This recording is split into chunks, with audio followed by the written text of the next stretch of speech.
This video is going to show how to install the tactical 22 barrel shroud that's made specifically for the Ruger 1022. First thing we do is install the barrel into the barrel vise jaws. Make sure it's nice and tight. Then you drive off the front sight.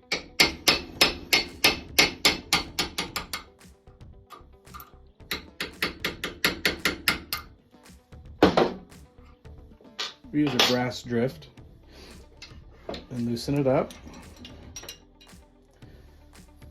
Slide the shroud on with the threaded end towards the muzzle. Slide it back.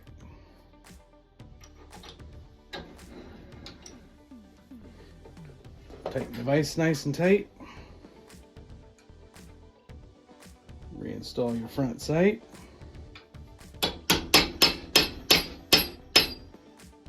Want to make sure it's nice and flush on both sides.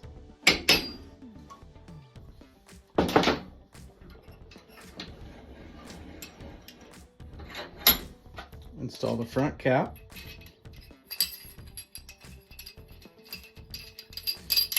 Screw the shroud onto the back. You can put some thread lock on there if you want or not, it doesn't matter. Just tighten it up hand tight or so. Tighten your set screws.